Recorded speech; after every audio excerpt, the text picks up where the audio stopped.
Pakistan. But Jawaharlal Nehru, he was so talented, he was so intellectual. যে জওহরলাল নেহরু নিজে খুব মেধাবী ছিলেন। জওহরলাল নেহরু এমনভাবে ব্রিটিশকে প্রভাবিত করেছেন, ঠিক ব্রিটিশের প্রভাবিত হওয়ার কারণে আমাদেরকে বাক করে দিতেও আমাদেরকে যুদ্ধের মধ্যে ঠেলে দিয়ে গেছে। ভারত পাকিস্তানকে, কাশ্মীরকে বিভক্ত করে গেছে, আসামকে বাংলার অন্তর্ভুক্ত করেও সেখানেও আবার সে আসামেও কিন্তু বাংলা ধরে রাখতে পারে না, পাকিস্তান ধরে রাখতে পারে নাই। আসামও কিন্তু বাংলার অন্তর্ভুক্ত ছিল, পাকিস্তান অন্তর্ভুক্ত ছিল, কিন্তু আসামে গণভোট দিয়ে সে আসামকেও কিন্তু তাদের ভারতবর্ষ তাদের করায় করে দিয়েছে। কিন্তু আজকের আসাম যদি আমাদের থাকতো, আজকে আপনাদের অনেকের ভৌগোলিক ধারণা থাকতে পারে, থাকবে আশা করি থাকে, যে ভৌগোলিক ধারণা অনুযায়ী আসাম হচ্ছে ভারতের খনিজ সম্পদের দিক থেকে সবচেয়ে উর্বর একটি জায়গা এবং চা উৎপাদনের ক্ষেত্রে একটি সবচেয়ে ভারতের উৎকর্ষ একটি জায়গা। যাই হোক, সেগুলো ইতিহাস, এগুলো আমাদের তরুণ প্রজন্মের জানা দরকার। আপনাদের আমাদের হয়তো অনেকেই জানেন, তারপরও কথার প্রসঙ্গে আসছে। 47 বিভক্তির পরে আমরা 49 সালে বাংলাদেশ আওয়ামী লীগের জন্ম হয়েছিল। এই দেশের প্রয়োজনে, রাজনীতির প্রয়োজনে, সমাজ পরিবর্তনের প্রয়োজনে, স্বাধীন সার্বভৌম বাংলাদেশের স্বপ্নের প্রয়োজন। কারণ বঙ্গবন্ধু সেদিনেই বুঝতে পেরেছিলেন 47-এর পরে যখন 48-এ আমাদের ভাষার উপর যখন আঘাত আসলো, আমাদের ভাষার উপর আঘাতটা কিন্তু 52-তে আসে নাই, 52-তে সেটি চূড়ান্ত পরিণতি হয়েছে, সেটি সিদ্ধান্ত হয়েছে। কিন্তু সত্যিকার অর্থে ভাষার উপর আমাদের আক্রমণ হয়েছে 48-এ, দাবি দেশ বিভক্তির 1 বছর পর পরে।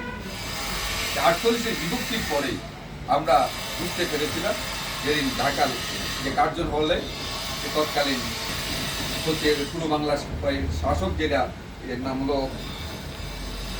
তৎকালীন শাসক বোধহয় নুরুল হাসান, নামটা ঠিক এই মুহূর্তে মনে আসতেছে না আমার, যখন বলছিলেন তিনি যে উর্দু পাকিস্তানের রাষ্ট্রভাষা হবে, সেদিন কিন্তু বাংলা ছাত্র সমাজ সোচ্চার কণ্ঠে বলেছিল যে নো নো অ্যান্ড নো। ভাষা আন্দোলনের আসলে আমরা স্বাধীনতার কথা বলি 71 সাল, কিন্তু 71 সাল একদিনে আসে নাই, সেই 48-এ বৃষ্টি উজ্জীবিত হয়েছিল। 48-এর চেতনাই আমাদেরকে 71-কে উজ্জীবিত করেছে। সুতরাং সেই দিক চিকিৎসা থেকে আমরা বলবো যে আপনি দেখেন, আমরা 70-এ নির্বাচন করেছি, আমরা ক্ষমতায় যেতে পারিনি। কারণ 70-এর নির্বাচনে ক্ষমতা যেতে পারিনি কেন? সেদিন জুলফিকার আলী ভুট্টো, আমরা অনেকেই নাম জানি, ফাদার অফ বেনজির ভুট্টো, পাকিস্তানের পিপলস পার্টির তখন নেতা, তিনি মূলত বলতে গেলেই ইয়াহিয়াকে পরিচিত করেছিলেন যে যাতে করে পূর্ব বাংলায় কোনোভাবে পূর্ব বাংলার শাসক গোষ্ঠীকে কোনোভাবে তারা মেনে নিতে রাজি ছিল না, যদিও মেজরিটি আমরা ছিলাম। ঠিক ইয়াহিয়া তার কর্তৃক পরিচিত হইয়া যে 25শে মার্চ কাল রাত্রিকে আমাদের উপর আক্রমণ করেছে, সে আক্রমণের কোণকে স্তীমিত করতে চেয়েছিল। এবং সেই বাংলার মুনাফেক খন্দকার মোস্তাক কিন্তু সেদিনও ইয়াহিয়া এবং জাতিসংঘের আমেরিকার পররাষ্ট্রমন্ত্রী হেনরি কিসিঞ্জার সাথে কনফারেন্সে যে ডিক্লেয়ার করছেন যে বাংলাদেশে কোনো স্বাধীনতার আন্দোলন চলছে না, সেটি ভারতের আগ্রাসনের বিরুদ্ধে বাঙালিরা, পশ্চিম পূর্ব বাংলার লোকেরা, পূর্ব পাকিস্তানের লোকেরা রুখে দাঁড়িয়ে। ঠিক এই কথাটা বলার জন্য বাংলাদেশ জাতিসংঘে একটা ব্যর্থ প্রস্তাব মধ্য দিয়ে যাতে করে বাংলার স্বাধীনতা স্থগিত হয় এবং বাংলার যুদ্ধটা যাতে থেমে যায় বাঙালির অধিকারের ক্ষেত্রে, সেদিন তাকে পাঠানো হয়নি। সেদিন ঠিক লন্ডন থেকে বিচারপতি আবু সাইদ, যিনি পরবর্তীতে জিয়াউর রহমানের রাষ্ট্রপতি হয়েছিলেন, আপনাদের অনেকেরই জানার কথা, সেদিন লন্ডন থেকে বিচারপতি আবু সাইদকে মার্কিন দূতাবাস ভিসা দেয়নি। ভারতের আপনার ইংল্যান্ডের ইংল্যান্ডের আপনার তখন লর্ড সভার একজন এমপি, আমি নামটা ভুলে গেছি, তিনি বিচারপতি আবু সাইদকে 6 মাসের ভিসা করে দিয়েছিলেন ওনার মধ্যস্থতায়, যাতে করে বারবার যখনই প্রয়োজন হয় জাতিসংঘে যেন উনি যেতে আসতে পারেন। ঠিক সেদিন বাংলাদেশের প্রতিনিধিত্ব করেছিলেন বিচারপতি আবু সাইদ।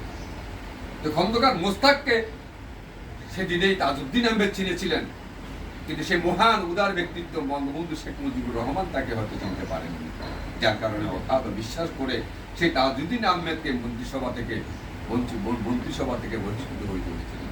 ইতিহাস হয়তো আমাদেরকে জানতে হয়, ইতিহাস আমাদের জানা উচিত। আমাদের তরুণ প্রজন্মের অনেকের কাছে ইতিহাস নেই। আজকে যারা রাজনীতি করতেছে তারা হয়তো 15 বছরের হালুয়া রুটির রাজনীতিটাই দেখেছে, কিন্তু তারা তো সংগ্রামের রাজনীতিটা দেখে নাই, ত্যাগের রাজনীতিটা দেখে নাই। তা আমরা আমাদের যুব সমাজকে উজ্জীবিত করতে পারি নাই। এই 15 বছরেও আমরা যে কাজটা করতে পারি না সেটা হচ্ছে উজ্জীবিত করতে পারি নাই। রাজনীতি করেছি, রাজনীতির জন্য রাজনীতি করছি আমরা, মনে হয় এই অবস্থা আমাদের। সুতরাং এই অবস্থা থেকে উত্তরণ ঘটাবার জন্য এই ইতিহাসগুলো অত্যন্ত জরুরি। তবে একটাই সত্য কথা যে সেই 71-এর সেই পরাজিত শক্তি মার্কিন যুক্তরাষ্ট্র 75-এ বঙ্গবন্ধুকে হত্যার মধ্য দিয়ে তারা মনে করেছিল তারা বিজয় অর্জন করেছে। এবং শুধু বঙ্গবন্ধুকে হত্যা করে ক্ষান্ত হয় নাই, 3রা নভেম্বর জাতীয় 4 নেতাকে হত্যা করেছে। কেন করেছে?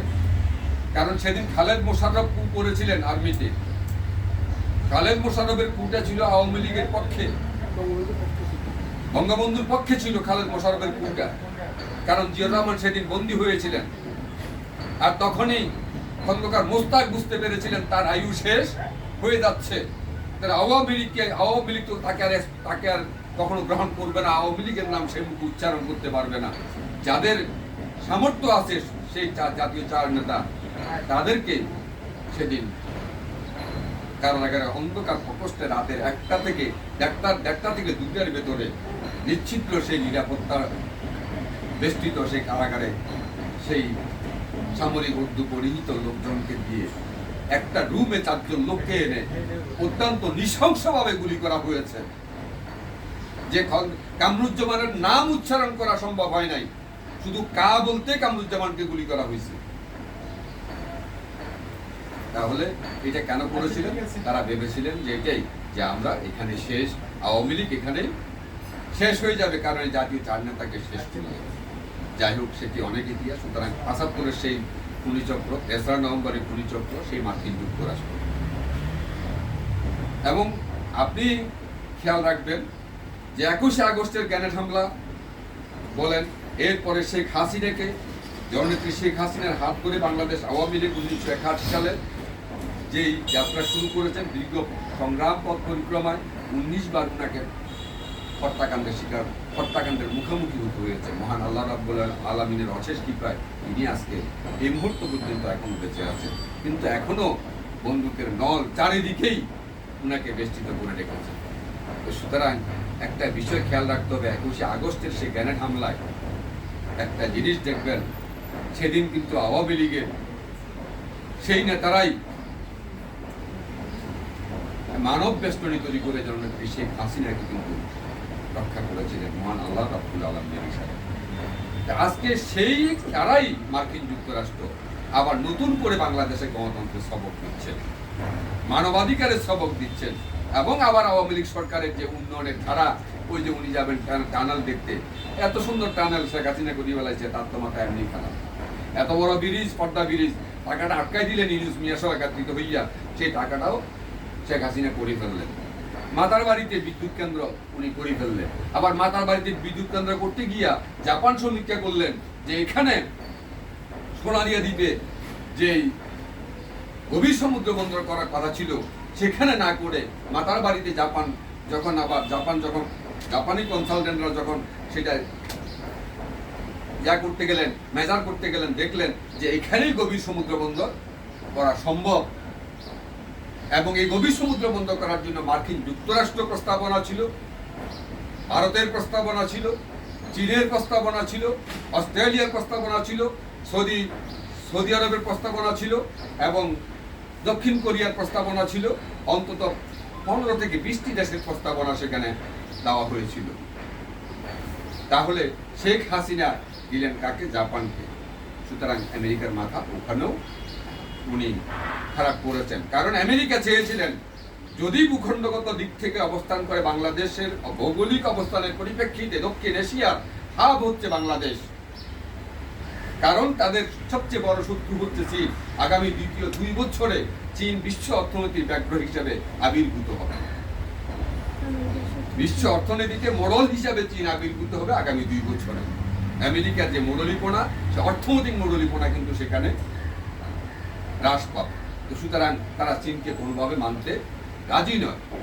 চীনও কিন্তু আমাদের বন্ধু ছিল না ৭১-এ, সেটা হয়তো অনেকের জানা নাই। চীন বাণিজ্যিক চিন্তা করে, এখনো আমরা খুশি হওয়ার মতো কিছু নাই। চীন আমাদের পাশে আছে, এটা এত বেশি উৎফুল্ল হওয়ার মতো কিছু নাই। কারণ চীনেরা হচ্ছে কি, ওরা হচ্ছে এমন একটা জাতি যে দড়ি মাছ না ছুঁই পানি। ৭১-এ পাকিস্তানকে অস্ত্র দিয়েছে, কিন্তু পাকিস্তানের পক্ষে যুদ্ধ ওরা করে নাই। এটা খেয়াল রাখবে, ওরা যুদ্ধ করে না, ওরা ওই শুধু অস্ত্রটা বিক্রি করে আর সমর্থন দিয়ে থাকে, আর ওরা বাণিজ্যিক চিন্তাই সবচেয়ে বেশি করে। তো সুতরাং তবে সবচেয়ে বড় কথা হচ্ছে যে রাশিয়ার একটি বিশাল সমর্থন আমাদের আছে, এবং আরো মাথা খারাপ, রাশিয়ার অর্থায়নে, যে বিশাল অর্থায়নে যে পারমাণবিক বিদ্যুৎ কেন্দ্র স্থাপিত হয়েছে। এই পারমাণবিক বিদ্যুৎ কেন্দ্র হতো বাংলাদেশকে একদিন, শেখ হাসিনা জীবিত থাকলে আর আওয়ামী লীগ সরকার ক্ষমতা থাকলে একদিন হয়তো সেই পারমাণবিক বোমাও তৈরি হয়ে যেতে পারে বাংলাদেশে। সুতরাং আমেরিকা তার বদলেই সেই জাতীয়তাবাদী দল, যাদের জন্মটা ক্যান্টনমেন্ট থেকে, যাদের জন্মটা অবৈধভাবে, তারাই আজকে আবার তাদের পদলেহন করছেন। আর তারেক রহমান লন্ডনে বসে বাংলার লুণ্ঠিত টাকাটা তাদের পেছনে crore crore dollar, million million dollar তাদের পেছনে, লবিস্টদের পেছনে ছেড়ে দিয়েছেন। যার কারণে আপনারা দেখেছেন যে ২৮শে অক্টোবরে তাদের হাস্যকর যে ভূমিকা, সে ভূমিকা আপনারা দেখেছেন। ২৮শে অক্টোবরে তারা কতটা নির্মম, কতটা নিরজ্জ, আপনি চিন্তা করবেন যে একটা মানুষের মানবিক মূল্যবোধের জায়গাটা কতটা বিপর্যয় ঘটলে একটা মানুষ, মৃত মানুষকে মারতে পারে। পুলিশ অপরাধ করতে পারে, অপরাধ বাংলাদেশে ঘোষ পুলিশে খায় না, শুধু বাংলাদেশের প্রত্যেকটা স্তরে ঘুষ চলে। আমি নিজেই চাকরি করি, আমার ভাই মহিউদ্দিন ভাই আছেন, চাকরি করেন, হলফ করে কেউ বলতে পারবে না যে বাংলাদেশে ঘুষ চলে না। বাংলাদেশের প্রত্যেকটা জায়গায় ঘুষ চলে। জেলা পরিষদে উনি টাকা দিয়েছেন, সেখানেও উনাকে, উনার সামনেই বলছি, সেখানেও টাকা ডিডাক্ট হবে। ২ লক্ষ টাকা দিলেন আপনি, ২ লক্ষ টাকা কিন্তু পরিপূর্ণ যাবে না। এই কথাটা ইন্টারনাল কথা, এই জন্য বললাম। তা আমরা শুধু পুলিশের উপর খুব কেন, কারণ পুলিশ বাংলাদেশ আওয়ামী লীগকে তা বেশি ব্যাপার করতেছে। তো পুলিশ ব্যাপার করবে না কেন? যে কোনো এক প্রোগ্রামে একজন নৌবাহিনীর, যিনি এখন কমোডোর, তার সাথে আমার দেখা হলো। What's the situation in the defence? So that's well. আমার বললো খুবই ভালো। কেন? বলছে we have no desire, we have no lackings, we have no demand. কারণ আমরা না চাইতে শেখ হাসিনা আমাদেরকে যা দিয়েছেন, আমাদের পরিবারবর্গ নিয়ে খাওয়ার পরে আমাদের কাছে উদ্বৃত্ত থেকে যায়। এক সময় যখন আমরা চাকরিতে ঢুকেছিলাম, তখন আমরা চিন্তা করতাম যে আমাদের ভবিষ্যৎটা কি হবে, কারণ আমরা বেতন যা পেতাম তা দিয়ে আমাদের সংসার পরিপূর্ণভাবে চলতো না। কিন্তু আজকের শেখ হাসিনা, জাতির জনবন্ধুপূর্ণ শেখ হাসিনা আমাদেরকে এতটা দিয়েছেন যে আমাদের উদ্বৃত্ত থেকে যায়। ঢাকার ডিওএইচএসে সমস্ত আর্মি অফিসারদের, হায়ার অফিসারদের বাড়িঘর করে দিয়েছেন। মিরপুর ডিএইচএসে সমস্ত আর্মি অফিসারদেরকে বাড়িঘর করে দিয়েছেন।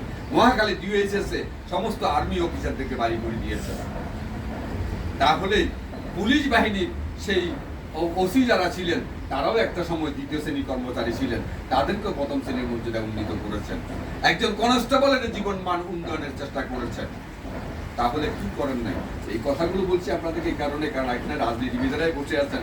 আমার অভিজ্ঞ মামুন ভাই আছেন, খুব ত্যাগী রাজনীতিবিদ, যারা রাজপথে লড়াই সংগ্রাম করে। আর আমার মহিউদ্দিন ভাই তো আমার গুরু, কারণ আমি ওনাকে রাজনৈতিক গুরু মানি, এবং আমার খুব ভালোবাসার মানুষ। মামুন ভাই খুব ভালোবাসার মানুষ, কারণ আসলেই আমার চেয়ে ওনাদের রাজনীতিতে ত্যাগ অনেক বেশি।